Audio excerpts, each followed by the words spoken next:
কোটা সংস্কার আন্দোলনকে ঘিরে নাশকতার মামলায় শুনানি শেষে ৪১ জন এইচএসসি পরীক্ষার্থীকে জামিন দিয়েছে ঢাকার আদালত। বিকেলে প্রত্যেক শিক্ষার্থীর ১,০০০ টাকা করে জামানত নিয়ে জামিন মঞ্জুর করে আদালত।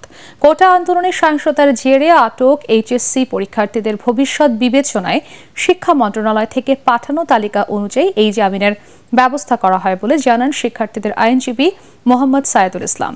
এদিকে সেতু ভবনে হামলা ও নাশকতার মামলায় দ্বিতীয় দফা রিমান্ডের পর জামিন নামঞ্জুর করে বিজেপির চেয়ারম্যান আন্দালিব রহমান পার্থকে কারাগারে পাঠিয়েছে ঢাকার সিএমএম কোর্ট।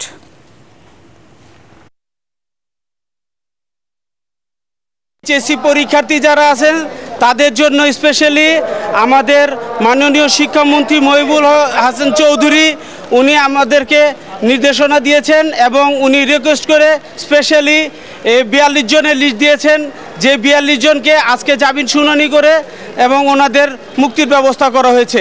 এই ঝাড়ে ওনার নাম নেই, ওনার এগেনস্টে কোনো স্পেসিফিক অ্যালিগেশন নাই এবং যদি পুলিশ ফরওয়ার্ডিংগুলো যদি পর্যালোচনা করা যায়, উনি এতদিন রিমান্ডে ছিলেন, সেখানেও কোনো উল্লেখযোগ্য তার ব্যাপারে কোনো ইনভলভমেন্ট বা কোনো ডেভেলপমেন্ট আসে নাই। তাই আমরা মনে করি যে তার প্রতি আসলে ন্যায় বিচার প্রদান করা হয়নি।